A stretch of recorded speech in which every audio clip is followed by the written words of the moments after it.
So మనం ఇందాక చూసినట్టు జూబ్లీ హిల్స్ కాన్స్టిట్యూన్స్ లో కూడా ప్రతిగా గ్రౌండ్ గా పబ్లిక్ వ్యూ పాయింట్ అయితే కనుక్కోవడం అయితే జరిగింది. At the same time MLA candidate Naveen Yadav గారు కూడా ఉన్నారు. ఆయన దృష్టిలో ఈ జూబ్లీ హిల్స్ కాన్స్టిట్యూన్స్ లో ఎలాంటి సమస్యలు ఉన్నాయి, అదే విధంగా ఏంటి అనే విషయాలు కూడా తెలుసుకునే ప్రయత్నం చేద్దాం. నమస్తే అండి.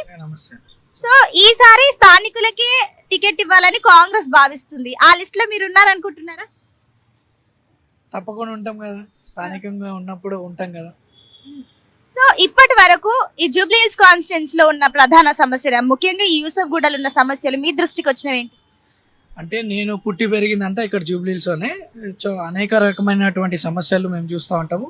అందులో ఇప్పుడు జరుగుతున్నటువంటి వర్షాకాలంలో మాత్రం కృష్ణానగర్లో మేజర్ ప్రాబ్లమ్ ఈ ఫ్లడ్స్, రెయిన్ వాటర్ ఫ్లడ్సే. మొన్న రీసెంట్గా కూడా 3 మినిస్టర్స్ రావడం జరిగింది, ఏరియా అంతా కూడా తిరగడం జరిగింది.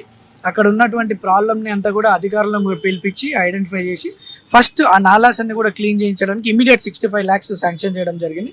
అది వర్క్ టెండర్లో ఉంది. వెరీ సూన్ ఒక వితిన్ 5 days 1 week లోపు వర్క్ స్టార్ట్ అయితే అది కొద్దిపాటి ఒక 30 to 40% ప్రాబ్లమ్ సాల్వ్ అవుతాయి. అండ్ లేటర్ ఆ సమస్య అసలు మెయిన్ కారణం ఆ వెంకటగిరి ప్రాంతం నుండి కృష్ణానగర్ అండ్ గణపతి కాంప్లెక్స్ ఏరియాకి ఆ నాలాస్ని వైడెన్ చేయడం. సో దానికి స్పెషల్ బడ్జెట్ కావాలా. అది కూడా మినిస్టర్స్ ముఖ్యమంత్రి గారి దృష్టికి తీసుకెళ్ళి ఆ problem once for all solve చేయడానికి ప్రయత్నం చేస్తామని చెప్పడం జరిగింది. అండ్ చాలా ఏరియాస్లో కూడా ఇప్పుడు యూత్ ఉన్నారు. ఈ ప్రాంతంలో చాలామంది పేదవారు ఉన్నటువంటి ప్రాంతం. చిన్న చిన్న వ్యాపారాలు చేసుకునే వాళ్ళు ఉంటారు. వాళ్ళ పిల్లల కోసం ఇక్కడ ఒక గవర్నమెంట్ ఇంటర్ డిగ్రీ కాలేజ్ తీసుకురావాలన్నది మా ఒక డ్రీమ్. అండ్ చాలా రకరకాల డెవలప్మెంట్ యాక్టివిటీస్ కాంగ్రెస్ ప్రభుత్వంలో జరుగుతూ ఉన్నాయి. గత ప్రభుత్వంలో 10 ఏళ్ల నుండి కాని పనులు ఇప్పుడు గత 15 రోజుల నుండి నెల రోజులకి 3 మంత్రులను ఇక్కడ అపాయింట్ చేయడం జరిగింది.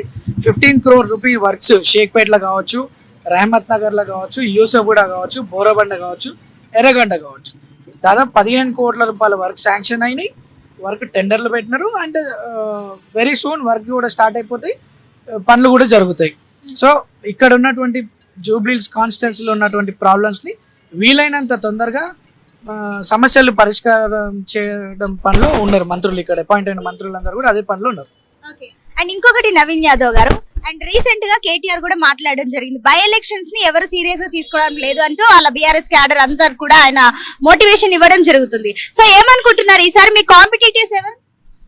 ఇక్కడ నాకు తెలిసి కాంపిటీటర్స్ ఎవరు ఉండరు. జనాలు కాంగ్రెస్ వైపు ఆలోచన చేస్తున్నారు. Because Congress is in government. And ఇక్కడ ముఖ్యమంత్రి గారి దృష్టి కానీ ఉన్నటువంటి ఇన్ఛార్జ్ మంత్రులు కానీ ఇంత స్పీడప్ గా వర్క్ చేసుకుంటా గవర్నమెంట్ పథకాలు కూడా 10 ఏళ్లలో రేషన్ కార్డ్స్ ఎవరు కాలేదు. దాదాపు 10,000 members రేషన్ కార్డ్స్ ఇష్యూ చేయడం. People are trusting Congress. ఇక్కడ నమ్మకం పెరుగుతుంది కాంగ్రెస్ వల్ల. డెఫినెట్లీ రాబోయే ఎలక్షన్ లో కాంగ్రెస్ ఖచ్చితంగా విజయం సాధిస్తుంది.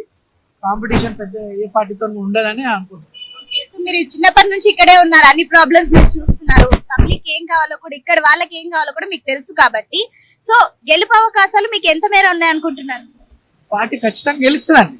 100% పార్టీ ఇక్కడ గెలుస్తుంది. Thank you. సో చూస్తున్నాం కదా మొత్తం మీద జూబ్లీ హిల్స్ కాన్స్టిట్యూన్స్ లో ఏవైతే ప్రధానంగా సమస్యలు వాటిపైన రాకముందు నుంచి కూడా మేము ఫోకస్ చేస్తున్నాం.